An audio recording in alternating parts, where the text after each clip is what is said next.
کوٹری میں تمہیں پہنچنا ہے تو اس دن کے لیے کچھ تیار کر رہے ہو، کہیں تمہاری اولاد تمہارے لیے عبرت نہ بن جائے، تمہاری اولاد تمہارے لیے بوجھ نہ بن جائے، تمہاری اولاد تمہارے لیے تمہارے عذاب قبر کا سبب نہ بن جائے۔ خدا را اپنی اولاد کو تیار کرو۔ دیوبند کا واقعہ میں بتاتا ہوں، دوسری جگہ چھوڑ دیجئے۔ ابھی 3-4 سال پہلے ایک صاحب کا انتقال ہوا، بڑے مشہور مالدار آدمی، میں نام نہیں لوں گا، بہت سے لوگ جانتے بھی ہوں گے وہاں پڑھنے والے۔ جب ان کا انتقال ہوا،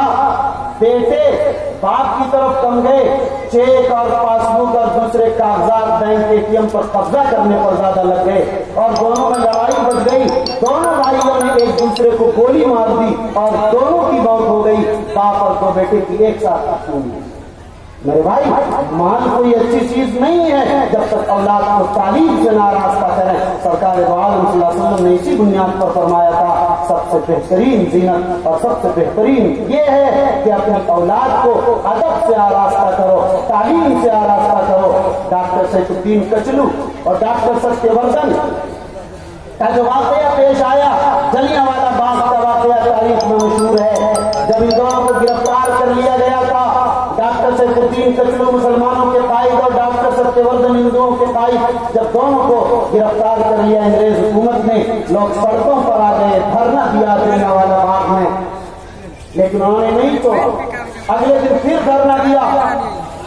انگریز حکومت نے وائسرائے برطانیہ نے آرڈر جاری کر دیا، اگر شام تک جلیانوالہ باغ خالی نہیں کیا گیا، ان سبوں کو گولیوں، ٹینکوں اور بموں کا نشانہ بنا دیا جائے۔ لوگوں نے خالی نہیں کیا، 50,000 انسانوں کو جلیانوالہ باغ میں گولیوں، ٹینکوں اور بموں کا نشانہ بنا دیا۔ لوگوں نے دیکھا کہ خون کی ندیاں بہیں اور خون کی ہولیاں کھیلی گئیں، لیکن ظلم و جبر اور استبداد اور ظلم و بربریت کی تاریخ اس ملک میں ایسی رقم کی ان ظالموں نے کہ جب ایک مسلمان آیا کہ میری باپ کی جنازہ میت لے جانے دو تاکہ نماز جنازہ پڑھ کر اس کو دفن کر سکے، غیر مسلم آتا ہے اور کہتا کہ مجھے اپنے باپ کی جنازہ کو لے جانے دو میت کو تاکہ میں اپنے رسومات پوری کر سکیں، منع کر دیا گیا کہ ایک بھی میت بھی لے جانے کی اجازت نہیں ہوگی۔ چیل، کوے اور کیڑ کتے کی جلیانوالہ باغ میں۔ میرے بھائی، یہ تاریخ کو اپنی جگہ ہے دردناک، لیکن عرض یہ کرنا کہ وہی ڈاکٹر سیف الدین کچلو جس کے لیے 50,000 انسانوں نے جانیں دی تھی، ان کے بیٹے جوہانسبرگ یونیورسٹی میں تعلیم کے لیے چلے گئے، 2 بیٹے تھے، دونوں بیٹے پڑھتے رہے۔ ڈاکٹر سیف الدین کچلو کا جب انتقال ہوا، دونوں بیٹوں کو اطلاع ہوئی، دونوں آئے اور آنے کے بعد اپنے باپ کی میت کو اٹھا کر مسلم محلے میں لے جا کر یہ کہتے ہوئے سونپا، ہم دونوں بھائیوں کا ایگزام ہے جوہانسبرگ یونیورسٹی میں، ہم لوگوں کی اسی وقت واپسی فلائٹ ہے، ریٹرن ٹکٹ لے کر آئے ہوئے ہیں، اس لیے ہمیں واپسی ہے، اس لیے آپ لوگ اس کی تدفین کر دیں گے، رسم و رواج پوری کر دیں گے، اور پیسے نکال کر سلپ دے کر وہ آگے بڑھ گئے۔ میرے بھائی، جس ڈاکٹر سیف الدین کچلو کے لیے 50,000 انسانوں نے جانے دی تھی، اگر اپنی اولاد کو دین کی تعلیم سے آراستہ نہیں کیا تو جب آج اس کی وفات ہوتی ہے تو بیٹا کو یہ فرصت بھی نہیں کہ اپنی باپ کی نماز جنازہ پڑھ کر دفن کر سکے۔ اس لیے مسلمانوں، خواب غفلت سے اٹھو، تیار ہو جاؤ، اپنی اولاد کو حافظ قرآن بناؤ، دین کی تعلیم سے آراستہ کرو۔ ہمارے حضرت مخدوم المکرم فرمایا کرتے ہیں بار بار کہ حافظ قرآن بناؤ، دیندار بناؤ، پھر اس کو جو چاہو بناؤ،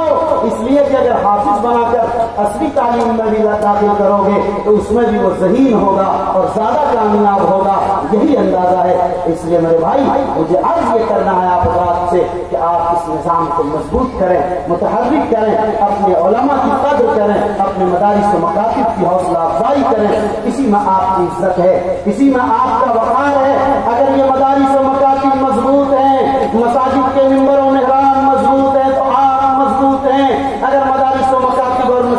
مسجد کے ممبر و محراب کمزور ہیں تو گویا یہ امت کمزور ہے۔ آپ کی طاقت کی پہچان، آپ کی قوت کا معیار خدا کی قسم یہ مساجد اور مدارس ہیں۔ کل ہماری مساجد کے گنبدوں سے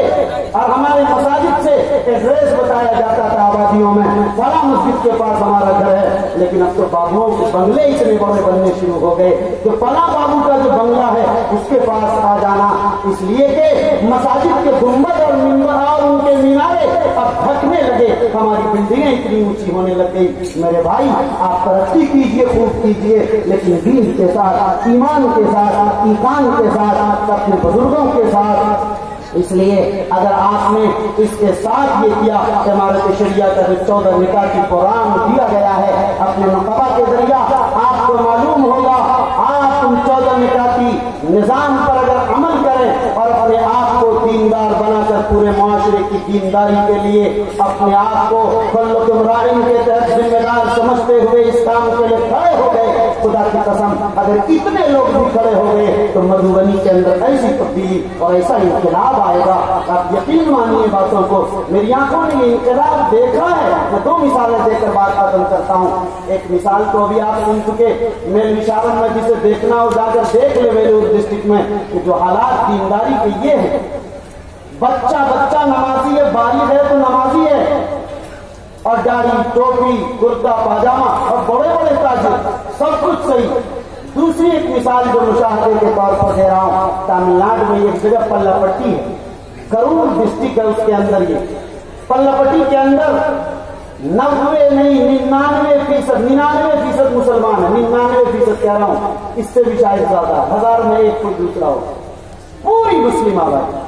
وہاں پر سارے کے سارے سود خور رہتے تھے، سودی ہی کاروبار ان کا تھا مسلسل، 90 نہیں 95% لوگوں کا کام سودی ہی کاروبار تھا، 95%۔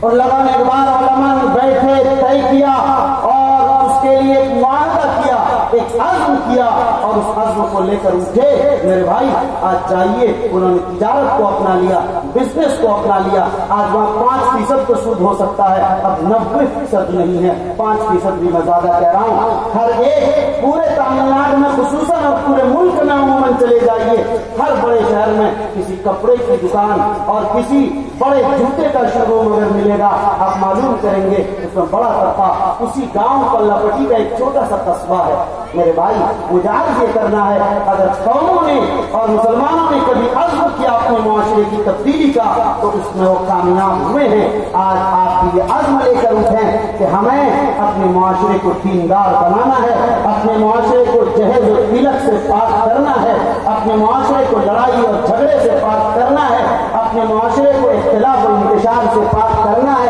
اپنے معاشرے کو برادری کی عصبیتوں سے پاک کرنا ہے، اپنے معاشرے کو کسی کی زمین ہڑپنے سے پاک کرنا ہے، قتل سے پاک کرنا ہے، شراب سے پاک کرنا ہے، زنا سے پاک کرنا ہے، بے پردگی سے پاک کرنا ہے، جھوٹ سے پاک کرنا ہے، غیبت سے پاک کرنا ہے، چغلخوری سے پاک کرنا ہے، ایک دوسرے کو ستانے سے پاک کرنا ہے، پرائی عورتوں پر نظر اٹھانے سے اپنے آپ کو پاک کرنا ہے۔ اپنی نوجوان بیٹیوں کے لیے ہمیں تعلیم کا انتظام پردے کے ساتھ کرنا ہے، ان کے ہاتھوں میں موبائل نہیں دینا ہے، اپنے بچوں کی نگرانی رکھنی ہے، اپنی بچیوں کی نگرانی رکھنی ہے۔ اگر آپ نے اپنے گھر میں تعلیم کا سلسلہ شروع کیا، اپنے بچوں کی تربیت کا سلسلہ شروع کیا، اپنے بچوں کے لیے مشورے کا، اپنے بچوں کے محاصرے کا، اپنے بچوں کو سمجھانے بجھانے کا، ان کے لیے اپنا وقت نکالنے کا آپ عزم لے کر گئے، ہمیں اپنی اولاد کو اس قابل بنانا ہے کہ میرے مرنے کے بعد یہ اولاد مجھے صدقہ جاریہ کے طور پر کام آئے۔ یہ چند باتیں عرض کرنی تھی،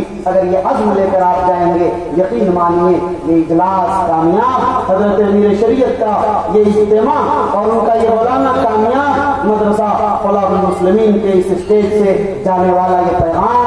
پیغام کامیاب، اور یہ سارے خرچے کار آمد ہیں۔ اگر ہماری زندگی میں بدلاؤ نہیں آیا، تبدیلی نہیں آئی، انقلاب نہیں آیا، فرشتے ہماری پیشانیوں کو پکڑ کر نہیں گھمائیں گے، ہمیں تو خود بدلنا ہوگا، اپنے آپ کو ہمیں خود بدلنا ہوگا۔ خدا نے آج تک اس قوم کی حالت نہیں بدلی، نہ ہو جس کو خیال آپ اپنی حالت کے بدلنے کا، تو آپ اپنے آپ کو بدلنے کے عزم کے ساتھ یہاں سے جائیں۔ دعا کریں تعالی شانہ ہم سبوں کو صحیح سمجھ عطا فرمائے، اور ہم سبوں کو ایک انقلاب کے طور پر ہم سبوں کو ایک اصلاح کا پیغام لے کر جانے کی توفیق نصیب فرمائے۔ آمین وآخر دعوانا ان الحمد للہ رب العالمین۔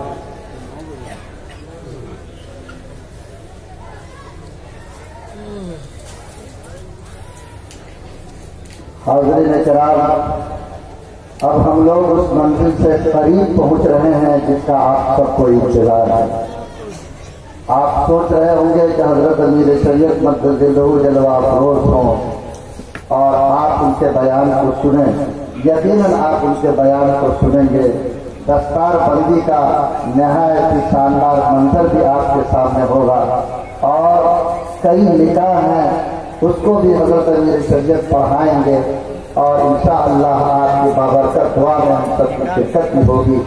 لیکن آپ کو تھوڑی دیر کے لیے بہت ہی صبر کے ساتھ اور اسی سکون کے ساتھ جس کی چادر اس وقت آپ پر تلی ہے، میں آپ سے درخواست کروں گا کہ اسی سکون کے ساتھ آپ بیٹھیں۔ بیچ میں پروگرام کی 2-3 کڑیاں ہیں، اور ان کڑیوں کے ساتھ انشاءاللہ ہم اس آخری منزل کو پہنچیں گے۔ میرے درمیان عمارت شریعہ کے نائب ناظم جناب مولانا الاسلامی صاحب، جو آپ کے ضلع مدھوبنی سے تعلق رکھتے ہیں، اور دربندہ اور مدھوبنی میں جو 2 روزہ خصوصی تربیتی پروگرام اور اجلاس عام ہوا، اس کے مکمل نگرانی کی ذمہ داری انہی کی تھی۔ بڑی محنت کے ساتھ انہوں نے دونوں ضلع میں پروگرام کو منظم کیا، بامقصد بنایا، اور اس انداز میں کامیابی سے ہمکنار کیا۔ میں مولانا موصوف کو دعوت دیتا ہوں کہ آپ مائک پر تشریف لائیں اور چند پیغامات جو وہ آپ سے کہنا چاہتے ہیں، مدھوبنی کی زمین سے تعلق رکھنے کے ناطے وہ آپ تک جو بات پہنچانا چاہتے ہیں، میں امید رکھتا ہوں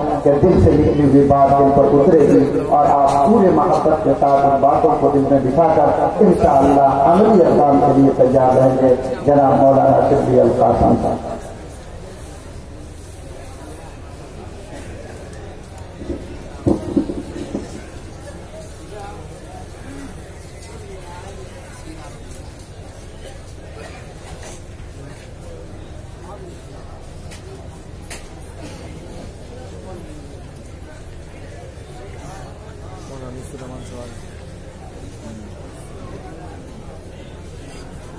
ناظم ہے، اصل ناظم ہے، تو نائب ہے۔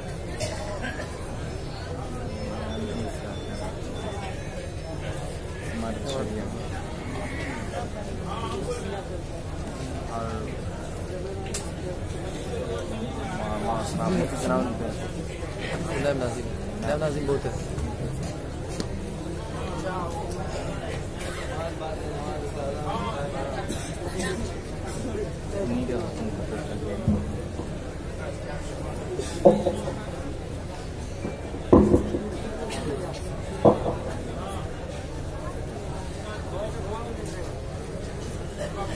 امیر شریعت کو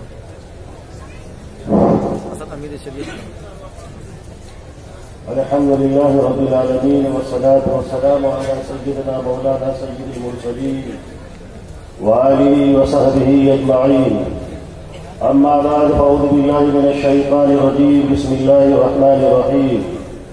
إن الله يأمر بالعدل والإحسان وإيتاء ذي القربى وينهى عن الفحشاء والمنكر والبغي يعظكم لعلكم تذكرون. آمنت بالله، صدق الله مولانا العظيم، وصدق رسوله النبي الأمين الكريم، ونحن على ذلك من الشاهدين والشاكرين، والحمد لله رب العالمين. محترم حضرات، مجھے تقریر نہیں کرنی ہے، چند باتیں ہیں جو آپ سے گزارش کرنی ہے۔ مجھے شکریہ ادا کرنا ہے آپ تمام حضرات کا، اور اپنے ان مہمانوں کا جو